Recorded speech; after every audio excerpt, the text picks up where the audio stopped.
ഇന്ത്യയിൽ വീണ്ടും ചാവേർ ആക്രമണത്തിനുള്ള ചില നീക്കങ്ങൾ നടത്തുന്നുണ്ടോ എന്നുള്ള ചില സൂചനകൾ വരുന്നുണ്ട്. കാരണം ലഷ്കർ ഇ തോയ്ബയുമായി ബന്ധപ്പെട്ട് പ്രവർത്തിക്കുന്ന 8 പേരെ രാജ്യത്തിന്റെ വിവിധ ഭാഗങ്ങളിൽ നിന്ന് പിടികൂടിയിട്ടുണ്ട്. ഈ പിടികൂടിയപ്പോൾ കുറച്ചുപേര് പശ്ചിമ ബംഗാളിലെത്തുന്നു, കുറച്ചുപേര് തമിഴ്നാട്ടിലെത്തുന്നു. ഒടുവിൽ ഇവരെ എല്ലാം തന്നെ അന്വേഷണ സംഘം ഡൽഹിയിലേക്ക് കൊണ്ടുവരുന്നു. ചോദ്യം ചെയ്യുമ്പോൾ പാകിസ്ഥാനിൽ നടത്തുന്ന ആക്രമണ പരമ്പരകളുമായി ബന്ധം ഇവർക്കുണ്ട്. ഇവരുടെ ടെലിഫോൺ ബന്ധങ്ങളൊക്കെ പരിശോധിച്ചപ്പോൾ അത്തരം ചില നിർണായക വിവരങ്ങൾ ലഭിക്കുന്നുണ്ട്. ഇതിനിടയിൽ രാഹുൽ ഗാന്ധിയുടെ നേതൃത്വത്തിൽ കുറച്ച് യൂത്ത് കോൺഗ്രസ് AI സമ്മിറ്റ് കൊളവാക്കാൻ വേണ്ടി ഡ്രസ്സ് ഊരിക്കൊണ്ട് അവിടെ കുറെ കലാപരിപാടികളൊക്കെ നടത്തും. ഇതെല്ലാം കൂടെ കണക്ട് ചെയ്ത് നോക്കുമ്പോൾ പ്രധാനമന്ത്രി നരേന്ദ്രമോദിക്കെതിരെ ആസൂത്രിതമായ ഒരു നീക്കമാണ് നടന്നു വരുന്നത്. അങ്ങനെ ചിന്തിച്ചാൽ തെറ്റുണ്ടോ? ഇന്ത്യക്കെതിരെ, പ്രധാനമന്ത്രി നരേന്ദ്രമോദിക്കെതിരെ അല്ല, ഇന്ത്യക്കെതിരെ ആസൂത്രിതമായ നീക്കം. കാരണം ഇപ്പം സിനു പറഞ്ഞ 2 കാര്യങ്ങളും കണക്ട് ചെയ്യുമ്പോൾ ഒരേ ഉദ്ദേശവും അല്ലെങ്കിൽ ഒരേ കാര്യവുമാണ്. ഒരുത്തൻ പൊട്ടിത്തെറിക്കാൻ നിൽക്കുന്നു, വേറൊരുത്തൻ ഈ രാജ്യത്തെ പൊട്ടിത്തെറിച്ചാലും രാജ്യത്തെ ലോകത്തിന്റെ മുമ്പിൽ അപമാനിപ്പിക്കപ്പെടും. രണ്ടാമത് ഈ IA സബ്മിറ്റിനകത്ത് യൂത്ത് കോൺഗ്രസ്സുകാർ ഉടുപ്പൂരി കടന്നു കയറുമ്പോൾ ഈ സംഭവിക്കുന്നതെന്ന് പറഞ്ഞാൽ ഈ രാജ്യത്തിന് സുരക്ഷിതത്വമില്ല. അല്ലെങ്കിൽ ഇത്രയും വലിയൊരു സംവിധാനം റഷ്യയില്ല, അമേരിക്കയില്ല, ജപ്പാനില്ലാതെ ഈ AI സമ്മേളനം ഏതാണ്ട് 80ഓളം രാജ്യങ്ങളിൽ നിന്നുള്ള പ്രതിനിധികൾ, 20ഓളം രാജ്യത്തലവന്മാർ കൂടിയിരുന്ന് ലോകത്തിലെ ഏറ്റവും വലിയ സമ്പന്നന്മാർ ഉൾപ്പെടെയുള്ളവർ ഏറ്റവും വലിയ സമ്മേളനമായിട്ട് ലോകം ചർച്ച ചെയ്യുന്നിടത്തോട്ട് സുരക്ഷിതത്വമില്ല. അല്ലെങ്കിൽ ഇന്ത്യക്കകത്ത് നടത്തുമ്പോൾ ഇന്ത്യയുടെ ഭാഗമായിട്ട് ഇരിക്കുന്ന പ്രതിപക്ഷ രാഷ്ട്രീയ പാർട്ടി തുണി ഉരിഞ്ഞ് പ്രതിഷേധിക്കുക എന്ന് പറഞ്ഞാൽ ഇന്ത്യ അവമാനിക്കുന്നതിന് തുല്യമല്ലേ?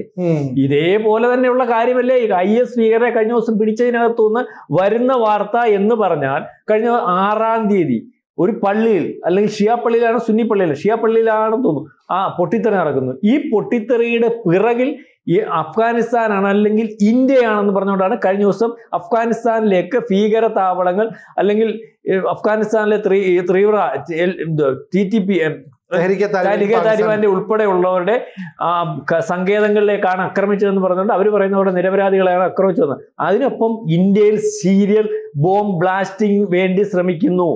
8ഓളം പേരെ പിടിക്കുന്നു. 5ഓളം പേർ തമിഴ്നാട്ടിൽ നിന്നാണ്. മനസ്സിലാവുന്നുണ്ടോ? അതിനകത്ത് 2 പേരെ പശ്ചിമ ബംഗാളിൽ നിന്ന് പിടിക്കുന്നത്. അത് 6ഓളം പേർ. അപ്പൊ 8 പേര്. വീണ്ടും കൂടുതൽ ഇവരെ ചോദ്യം ചെയ്തപ്പോൾ കൂടുതൽ വലിപ്പത്തിൽ ആൾക്കാരുണ്ട്. ഇവർ ഇന്ത്യയിൽ കടന്നു കയറിയിട്ട് ഇന്ത്യയിലെ തുണി മില്ലുകൾ ഉൾപ്പെടെയുള്ളവരിൽ വ്യാജ തിരിച്ചറിയൽ കാർഡും രേഖകളും ഉണ്ടാക്കി ജോലി ചെയ്തുകൊണ്ടിരിക്കുന്നു. അതായത് സീരിയൽ ബോംബ് ബ്ലാസ്റ്റിങ്ങിന് വേണ്ടി പാകിസ്ഥാനകത്ത് നടക്കുന്ന ബോംബ് ബ്ലാസ്റ്റിങ്ങിന്റെ പിറകിൽ ഇന്ത്യയാണ്.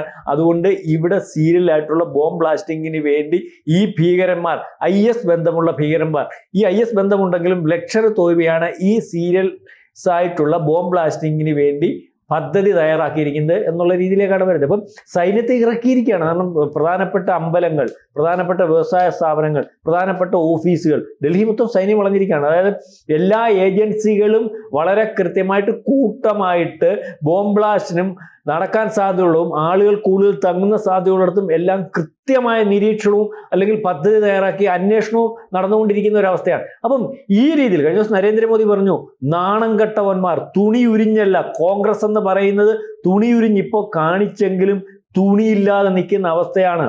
പാർലമെന്റിൽ എന്നെ അപമാനിക്കാൻ സ്ത്രീകളെ ഉപയോഗിക്കുന്നു, സ്ത്രീകളുടെ തുണി വലിച്ചു കീറാൻ പ്ലാൻ ചെയ്യുന്നു, അത്തരത്തിലുള്ള സമരമുറകളുമായിട്ട് വരുന്നു. പ്രധാനമന്ത്രി ഇന്നലെ ഈ വിഷയത്തെപ്പറ്റി ചർച്ച ചെയ്താണ്.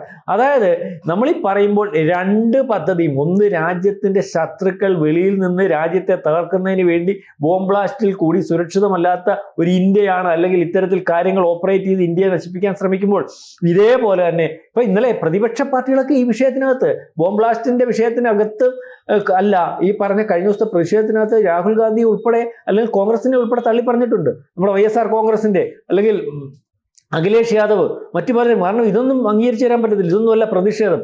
ഇന്ത്യയുടെ ലോകത്തിന് മുമ്പിൽ ഇന്ത്യ നെറുകയിൽ നിൽക്കുമ്പോൾ ഇന്ത്യയുടേതായിട്ടുള്ള ഒരു കാര്യം ഇന്ത്യക്കകത്ത് നടക്കുമ്പോൾ ഇന്ത്യ അവമാനിക്കുന്ന രീതിയിലേക്ക് ഒരു സമരമുറയും നടത്താൻ പറ്റത്തില്ല. അതിന് നരേന്ദ്രമോദിക്കെതിരെ, BJPക്കെതിരെ അല്ലെങ്കിൽ ഭരിക്കുന്ന പാർട്ടിക്കെതിരെ, കേന്ദ്ര സർക്കാരിനെതിരെയുള്ള സമരമുറയാണെന്ന് പറഞ്ഞത് അംഗീകരിച്ചു തരാൻ പറ്റത്തില്ല പറഞ്ഞുകൊണ്ട്, അതായത് ഇന്ത്യ മുന്നണിക്കകത്ത് ഈ പറയുന്ന സമരമുറയെ അല്ലെങ്കിൽ ഈ കാണിച്ച തോന്നിവാസത്തെ, ഈ തുണിയുരിയൽ കാര്യത്തെ വളരെ തള്ളി പറഞ്ഞിട്ടുണ്ട്. കാരണം അവിടെ എന്തു പറ്റി എന്നുള്ളതും അതിനുശേഷം BJP പ്രവർത്തകർ രാജ്യവ്യാപകമായിട്ട് പ്രതിഷേധം നടത്തി. കോൺഗ്രസ് നേതാവ് രാഹുൽ ഗാന്ധിയുടെ വീട് വളഞ്ഞു. അല്ലെങ്കിൽ അത്തരത്തിൽ ഈ മാതിരി തോന്നിവാസം നടത്താൻ പറ്റത്തില്ല. അതായത് രാഹുൽ ഗാന്ധിയെ കിട്ടിയാൽ കൈകാര്യം ചെയ്യുന്ന രീതിയിലേക്ക് ജനം, നമ്മൾ നേരത്തെ പലവട്ടം ചർച്ച ചെയ്യുന്നുണ്ടായിരുന്നല്ലോ സിനു, ഇവിടുത്തെ ജനം, ഇവിടുത്തെ ജെൻസി, രാഹുൽ ഗാന്ധി ഉദ്ദേശിച്ച ജെൻസി അല്ല. രാഹുൽ ഗാന്ധി ഉദ്ദേശിച്ച ജെൻസി ഒരു 15 എണ്ണത്തിനെ കിട്ടിയുള്ളൂ. പെണ്ണിന് ഊരിക്കൊണ്ട് അതിനകത്ത് കയറി അവന്മാരെ തിരിച്ചു അവന്മാരെ പിടിക്കുകയും ചെയ്തു. അവന്മാരെ പിന്നെ ഇനി ഒന്നിനും കൊള്ളാത്തോണം നാട്ടുകാർ കൈകാര്യം ചെയ്തു. അപ്പൊ അതല്ല ഇവിടുത്തെ ജെൻസി എന്ന് പറഞ്ഞാൽ ഇന്ത്യക്ക് വേണ്ടിയുള്ള ജെൻസി. ഇന്ത്യക്കെതിരെ ഇറക്കാൻ ശ്രമിക്കുമ്പോൾ അല്ലെങ്കിൽ ഇറങ്ങി ഇതുപോലെ 15 എണ്ണം ഇരിക്കുമ്പോൾ ആയിരക്കണക്കിന് ആൾക്കാർ, അത് നടക്കത്തില്ല. ഇന്ത്യക്കെതിരെ ഇത്തരത്തിൽ കാര്യങ്ങൾ ഓപ്പറേറ്റ് ചെയ്യാൻ പറ്റത്തില്ല. ഇന്ത്യ വിരുദ്ധത പാടില്ല, അത് ഞങ്ങൾ അനുവദിക്കത്തില്ല എന്ന് പറയുന്ന ചെറുപ്പക്കാരുടെ കൂട്ടം ഇവിടെ കൂടുന്നു. അത്തരത്തിലുള്ള ചെറുപ്പക്കാരായിരുന്നു ഒരു ദിവസം രാഹുൽ ഗാന്ധിയുടെ വസതി വളഞ്ഞത്. അല്ലെങ്കിൽ രാഹുൽ ഗാന്ധി എന്ന് പറയുന്ന ആൾ ഈ രീതിയിലുള്ള രാഷ്ട്രീയ പ്രവർത്തനം ഇവിടെ വേണ്ട. രാഷ്ട്രീയ പ്രവർത്തനം എന്ന് പറഞ്ഞാൽ പ്രതിപക്ഷ നേതാവിന്റെ പ്രവർത്തനം എന്ന് പറഞ്ഞാൽ കുഴപ്പങ്ങൾ, രാജ്യത്തിന്റെ താല്പര്യത്തിനനുസരിച്ച് കാര്യങ്ങൾ സംസാരിക്കുക, അല്ലെങ്കിൽ രാജ്യത്തിന്റെ താല്പര്യത്തിന് അനുയോജ്യമല്ലാതെ ഭരണപക്ഷത്ത് ഇരിക്കുന്ന ആൾക്കാർ പ്രവർത്തിക്കുന്നുണ്ടെങ്കിൽ അത് ചൂണ്ടിക്കാണിക്കുക, അതിനെ എതിർക്കുക, അത് പറഞ്ഞ് മനസ്സിലാക്കി ആൾക്കാരെ കൂട്ടുക. അതായത് രാജ്യ താല്പര്യത്തിന് വേണ്ടിയാണ് നിൽക്കേണ്ടത്. ഇതിന് പകരം രാജ്യത്തെ ഇകഴ്ത്തി കാണിക്കുന്നതിന് വേണ്ടി, രാജ്യത്തെ ലോകത്തിന്റെ നെറുകയിൽ ഇല്ലാതാക്കുന്നതിന് വേണ്ടി, ഇതുപോലെ ഒരു വലിയ സമ്മിറ്റ് ലോകം അംഗീകരിക്കുമ്പോൾ അതിനകത്ത് സുരക്ഷാ പാളിച്ചുകൊണ്ടത് കാണിക്കുന്നതിന് വേണ്ടി, അല്ലെങ്കിൽ ഇത്തരത്തിലുള്ള കാര്യങ്ങൾ ഇന്ത്യയിൽ നടത്താൻ സുരക്ഷിതമല്ല ഇന്ത്യ എന്ന് കാണിക്കുന്നതിന് വേണ്ടി, അല്ലെങ്കിൽ ഇത് ഇവിടെ താല്പര്യമില്ല, ഇത്തരത്തിൽ അല്ലെങ്കിൽ ഇതുപോലുള്ള സമ്മിറ്റുകളോ മറ്റു കാര്യങ്ങളോ ഇവിടെ താല്പര്യമില്ല. അതായത് ഒരു ശത്രു രാജ്യം എങ്ങനെ പെരുമാറാമോ അതേ രീതിയിൽ പെരുമാറുന്ന ഒരു പ്രതിപക്ഷവും അതിന് നേതൃത്വം കൊടുക്കുന്ന പ്രതിപക്ഷ നേതാവിനെയല്ലേ കണ്ട്.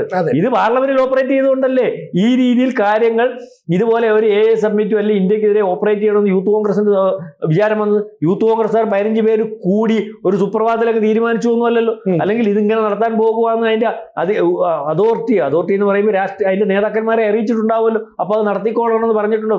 നടത്തിക്കോളണം. ഇത് നടത്തിയാലുള്ള ഗുണം എന്താണ്? സമ്മിറ്റിൽ ഒരു പ്രതിഷേധം, അല്ലെങ്കിൽ ഇത്തരത്തിൽ മോദിക്കെതിരെ ഒരു പ്രതിഷേധം, അല്ലെങ്കിൽ അമേരിക്കയുടെ കരാറിനെതിരെ ഒരു പ്രതിഷേധം, അവിടെ തള്ളിക്കയറ്റം, അപ്പൊ അത് വലിയ ചർച്ചയാവത്തില്ലേ? ലോകത്തെങ്ങനെ ചർച്ചയാവുന്നത്? ഇന്ത്യ സുരക്ഷിതമല്ലെന്നല്ലേ ചർച്ചയാവുന്നത്? അല്ലെങ്കിൽ ഇത്തരത്തിലുള്ള പ്രതിഷേധം സമ്മിറ്റിൽ വന്നെന്നില്ലേ? അത്തരത്തിലുള്ള പ്രതിഷേധം സംഘടിപ്പിക്കുമ്പോൾ അത് വേണ്ട കരുതലോടുകൂടിയും സുരക്ഷിതത്വമായിട്ട് നടത്താൻ പറ്റാത്ത രാജ്യം എന്നുള്ളൊരു നാണക്കേടല്ലേ ഉണ്ടാകും. മാത്രമല്ല യൂത്ത് കോൺഗ്രസ്സുകാരായി നടത്തിയെന്ന് പറയുമ്പോൾ ലോകം മുഴുവൻ യൂത്ത് കോൺഗ്രസിന്റെ പേര് വരുന്നില്ല. അപ്പൊ ഇത് കൃത്യം ഓപ്പറേഷൻ ആയിരുന്നു, മനസ്സിലാവുന്നല്ലോ. അതായത് ഈ ലക്ഷണ തൊയ്ബ എന്ന് പറയുന്നവന്മാർ വളരെ കാലമായിട്ട് അവന്മാർ ബംഗ്ലാദേശ് എന്നുള്ള ഭീകരരായത് കേട്ടോ. ബംഗ്ലാദേശ് എന്നുള്ള ഭീകരന്മാരെ ഇവിടെ കടന്നു കയറി സമയത്ത് ബോംബ് ബ്ലാസ്റ്റ് നടത്താൻ ശ്രമിക്കുന്നത് പോലെ പദ്ധതി ഇട്ടതുപോലെ ഈ പദ്ധതിയും വളരെ കൃത്യമായിട്ട് രാഹുൽ ഗാന്ധിയുടെ പാർട്ടിയും ദീർഘകാലാടിസ്ഥാനത്തിൽ ആലോചിച്ച് ചെയ്തതാണെന്ന് കരുതേണ്ടി വരും. അതുകൊണ്ടാണ് കഴിഞ്ഞ ദിവസം നരേന്ദ്രമോദി നിശിതമായിട്ട് വിമർശിച്ചത്. ഇത് ഇന്ത്യക്കെതിരെയുള്ള നീക്കമാണ്, രാജ്യത്തിനെ അപമാനിക്കുന്ന നീക്കമാണ്, ഇന്ത്യ വിരുദ്ധതയാണ്. തുണിയുരിഞ്ഞ് അല്ലെങ്കിൽ വസ്ത്രമുരിഞ്ഞ് കാണിക്കുന്നത് ഇന്ത്യയുടെ വസ്ത്രമുരിഞ്ഞ് കാണിക്കുന്നതിന് തുല്യമാണ്. അല്ലെങ്കിലും കോൺഗ്രസ് നഗ്നമായിട്ടാണ്, വിവസ്ത്രമായിട്ടാണ് നിൽക്കുന്നത്. അതിന് ഇന്ത്യയും ആ രീതിയിൽ ആക്കുന്നതിനുള്ള ശ്രമമാണെന്നാണ് ഈ പറയുന്ന നരേന്ദ്രമോദി പറഞ്ഞിരിക്കുന്നത്. ഏതായാലും ഇത് രണ്ടും ഏകദേശം ഒരുപോലെയാണ്. IS കാരൻ കാണിക്കുന്നതും ഇന്ത്യയുടെ പ്രതിപക്ഷ നേതാവ് കാണിക്കുന്നതും കോൺഗ്രസ് കാണിക്കുന്നതും ഒരുപോലെ എന്ന് നമുക്ക് പറയേണ്ടി. കൂടുതൽ വാർത്തകളും വിശേഷങ്ങളും നിങ്ങളിലേക്ക് എത്താൻ ABC മലയാളം സബ്സ്ക്രൈബ് ചെയ്യുക, ബെൽ ബട്ടണും അമർത്തുക.